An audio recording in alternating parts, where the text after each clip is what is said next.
Olha eu aqui de novo, nossa terceira aula do nosso curso de Química, preparação para o Enem. Eu tenho a missão de fazer com que a Química seja sua amiga nessa batalha para aprovação. Beleza? Como eu sempre prometo, nossas aulas elas são simples, práticas e objetivas. Então o que a gente vai fazer? Deixar de blá blá blá e começar o quê? E começar a trabalhar. Presta atenção. Se você está assistindo essa aula pela primeira vez, é importante que você vá no nosso canal e procure a aula 01 e a aula 02, onde eu dou uma introdução à química. Eu já falei sobre matéria, corpo, objeto, beleza? Já falei sobre os estados físicos da matéria e as transformações de estado físico. E agora eu vou falar sobre como a matéria ela pode se apresentar para a gente. Galerinha, se liga na explicação agora. Vem comigo. Turma, vê só. A matéria, lembre-se que matéria é tudo aquilo que tem massa e ocupa lugar no espaço. Legal? Então presta atenção.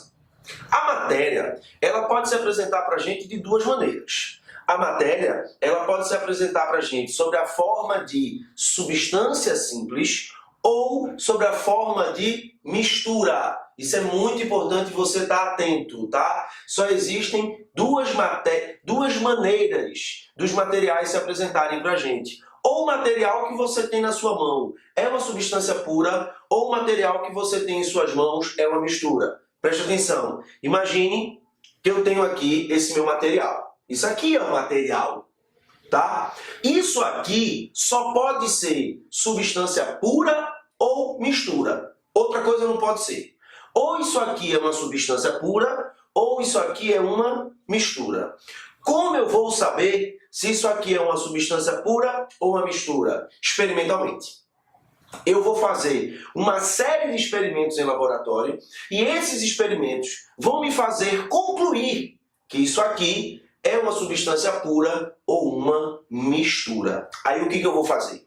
Com esses experimentos, eu vou elencar uma série de propriedades e essas propriedades são propriedades características de substâncias puras e essas propriedades são características de misturas. O que a gente vai fazer? A gente vai dar uma olhadinha agora, beleza? Em quais são as características, quais são as propriedades que caracterizam uma substância pura. Beleza? Vem comigo no quadro. Olha só.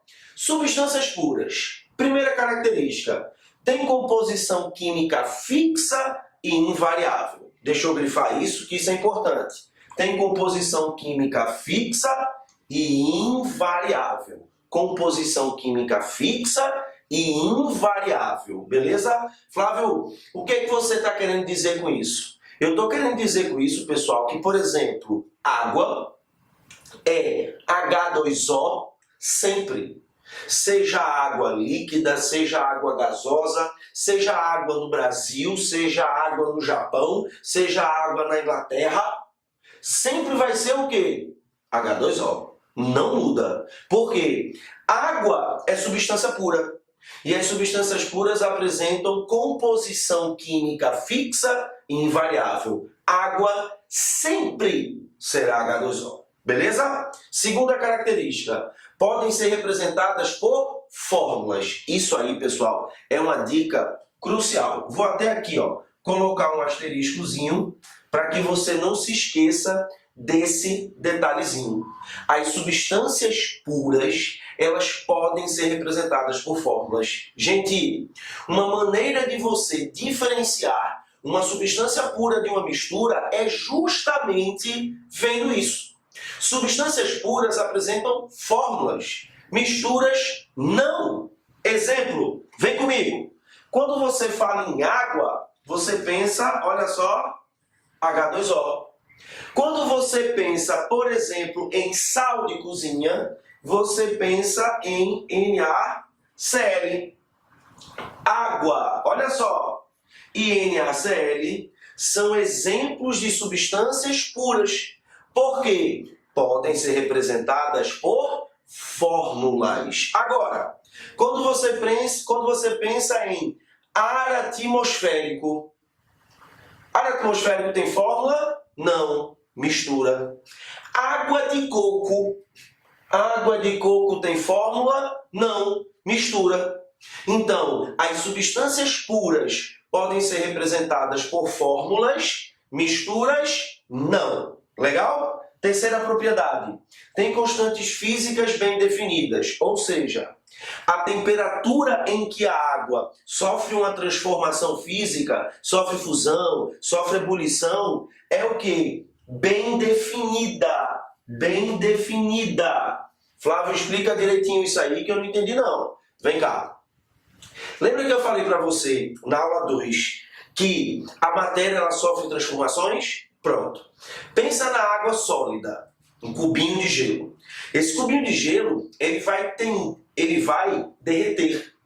Se você tiver com a água a 1 atm de pressão, esse cubinho vai derreter a 0 graus Celsius. Se é água e você estiver ao nível do mar, esse cubinho ele vai derreter a 0 graus Celsius.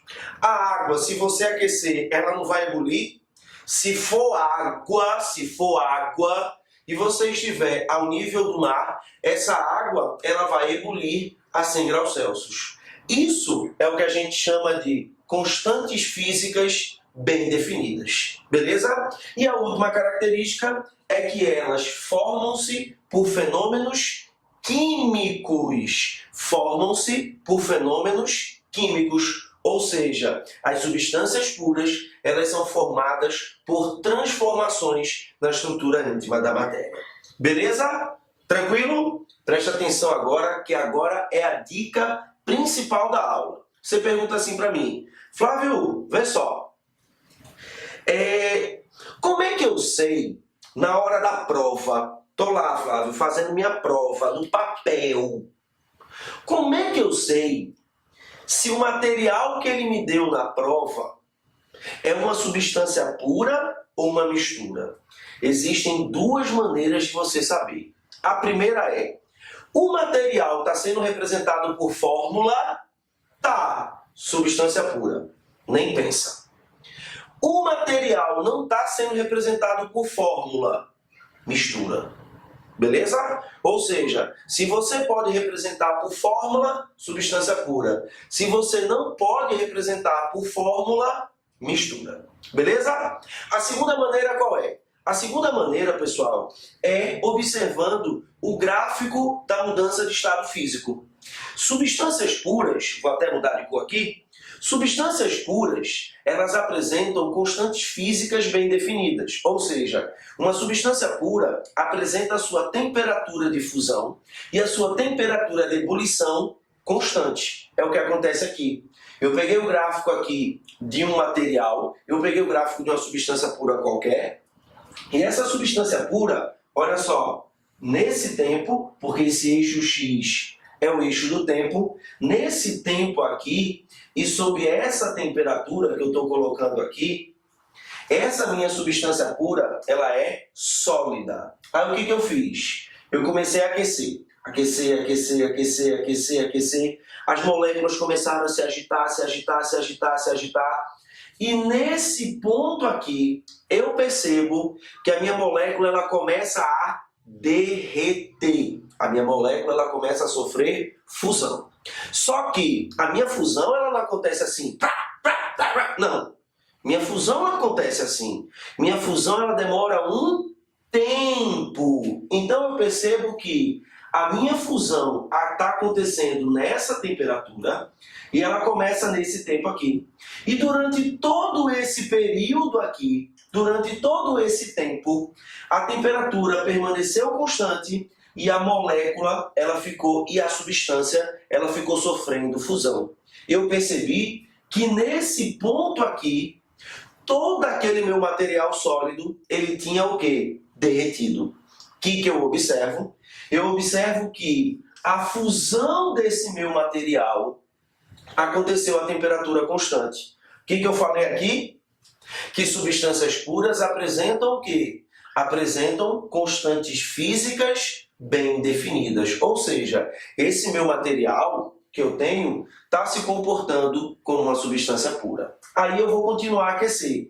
Continuei a aquecer, aquecer, aquecer, aquecer, aquecer, aquecer. As moléculas começaram a se agitar mais. E eu percebo que, nesse ponto aqui, a molécula ela começa a ebulir.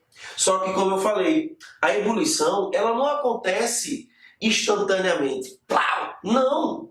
A ebulição ela demora um tempo para acontecer. E eu percebo que a minha ebulição ela começa aqui e ela termina aqui. Durante todo esse tempo que eu coloquei aqui, ó, a molécula ela ficou passando do estado líquido para o estado gasoso. Eu observo que durante esse período a temperatura permaneceu o quê? Constante.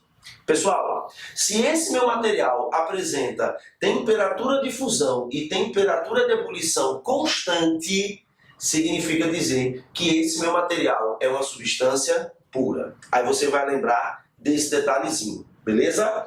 Se você pegar um gráfico de mudança de estado físico e esse gráfico ele apresentar dois pontos que são pontos constantes, esse material é uma substância pura. E esses pontos constantes eles são chamados de patamares. Preste atenção. Olhou um gráfico de um determinado material e conseguiu identificar nesse gráfico dois patamares, olha só, conseguiu identificar no gráfico dois patamares, você já sabe, esse gráfico é o gráfico de uma substância pura. Beleza? Então se liga e presta atenção no que eu vou falar agora. Legal? Na hora da sua prova, como é que você vai saber que o material que foi dado é uma substância pura ou uma mistura? Presta atenção. Se o material que foi dado pode ser representado por fórmula, substância pura. Não pode ser representado por fórmula, mistura. Legal? Se ele deu um gráfico para você e esse gráfico tem dois pontos constantes, dois patamares, é o gráfico de uma substância pura. Beleza? Novamente, para você não esquecer, pode ser representado por fórmula, substância pura. Não pode ser representado por fórmula, mistura. No gráfico tem dois patamares, substância pura. Beleza? Tranquilo, galerinha? Aulinha massa, né? Agora você vai fazer o seguinte, você vai deixar eu apagar o quadro, porque eu vou mostrar para você uma observaçãozinha a respeito de substâncias puras. Quando eu apagar o quadro, eu vou falar com você sobre alotropia, beleza? Me dá aí 2 segundinhos para eu apagar o quadro. Valeu! Voltei! Falei que ia ser rapidinho. Foi rapidão, não foi não? Vem cá. Vamos falar rapidinho aqui sobre uma particularidade a respeito das substâncias puras. Vamos falar um pouquinho sobre alotropia. Pessoal, nas tuas anotações coloca bem grande aí, ó. Alotropia Enem. O Enem adora colocar questõezinhas de alotropia, beleza? E o que é essa particularidade? Turma, alotropia é um fenômeno quando um elemento ele consegue formar substâncias simples diferentes. Flávio, como assim? O elemento carbono, vou pegar aqui o lápis aqui para a gente possa escrever algumas coisas. O elemento químico carbono, ele pode formar substâncias simples diferentes. Tá? O elemento químico oxigênio, ele pode formar, por exemplo, duas substâncias simples diferentes. O gás oxigênio e o gás o quê? Ozônio. Essas substâncias, elas são diferentes em quê?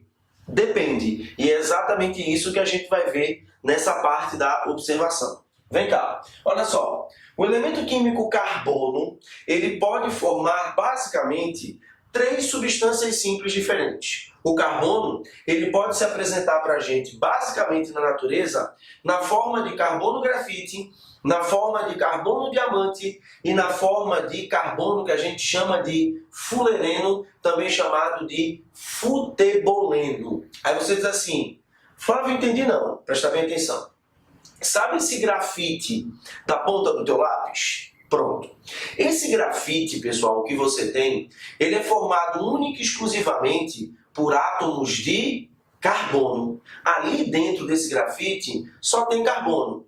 Não tem hidrogênio, não tem oxigênio, não tem enxofre, não tem nada a não ser carbono. A mesma coisa acontece no diamante.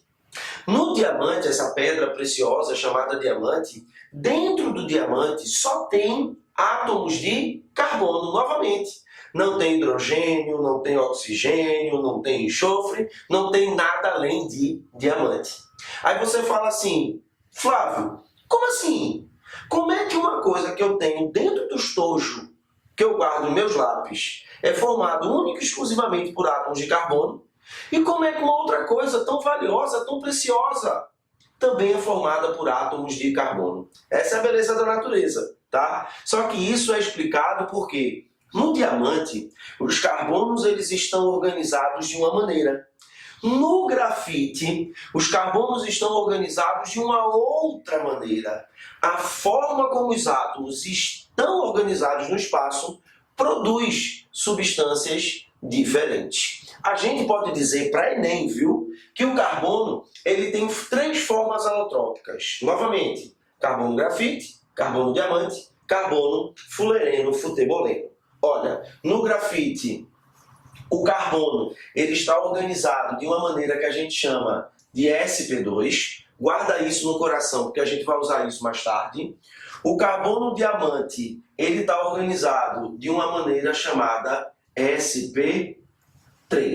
Novamente, guarda isso no coração, que mais tarde a gente vai precisar disso. Beleza? Você pode perguntar assim, Flávio, eu já li outras formas alotrópicas do carbono. Eu já li o grafeno, eu já li os nanotubos, eu já li as nanoespumas. Isso é verdade? É verdade, você está certíssimo. Só que para Enem, a gente poderia dizer que as 3 principais formas de alotropia do carbono são as mais importantes. Beleza? Preste atenção que o segundo elemento que a gente poderia falar importante em termos de alotropia é o oxigênio.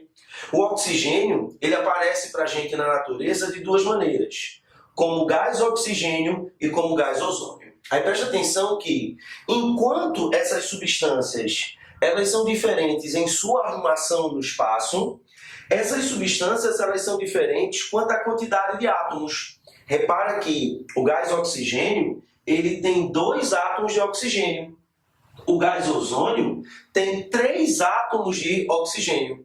Então a diferença não está na arrumação, a diferença está na atomicidade. Olha, enquanto que a alotropia do carbono é uma alotropia quanto à organização,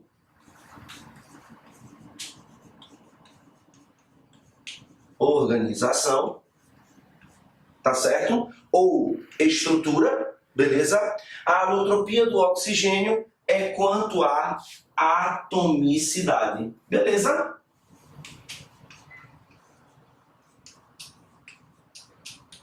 Tranquilo? Aí, novamente, mais um elemento importante para Enem que sofre alotropia, o enxofre. O enxofre ele pode se apresentar para a gente de 2 maneiras. Enxofre rômbico e enxofre monoclínico. Flávio, o que é esse rômbico? Flávio, o que é esse monoclínico? São as formas geométricas que o enxofre ele pode apresentar. Esse rômbico é também chamado de forma ortorrômbica, tá? Então aqui também está na arrumação. A diferença também está na arrumação, ou seja, também está na estrutura. E o último importante é o fósforo. O fósforo ele pode se apresentar de 2 maneiras. Fósforo branco, fósforo vermelho. Dá para você perceber que aqui eu tenho 4 e aqui eu tenho N. N significa o quê, Flávio? Vários átomos de fósforo. Vários, milhares de átomos de fósforo. Novamente, a diferença entre eles não está na arrumação, está na atomicidade. A diferença entre eles está na atomicidade. Aí você fala, Flávio, então peraí. existem, né, duas maneiras, eu poderia dizer que existem duas classificações para alotropia. A alotropia quanto à estrutura e a alotropia quanto à atomicidade. Isso, carbono, enxofre, estrutura, organização, oxigênio, fósforo, atomicidade. Beleza? Para você não esquecer, um bisuzinho, uma dica aqui. Toda vez que você encontrar uma questão de alotropia, lembra, pessoal, que a alotropia é, olha só, a alotropia é COSP. A alotropia é COSP. COSP é o que, Flávio? São os principais elementos que sofrem alotropia. Carbono, oxigênio, enxofre, fósforo. Carbono, grafite, diamante, fluoreno. Oxigênio, gás oxigênio, gás ozônio. Enxofre, rômbico monoclínico. Fósforo, branco e vermelho. Beleza? Tranquilo?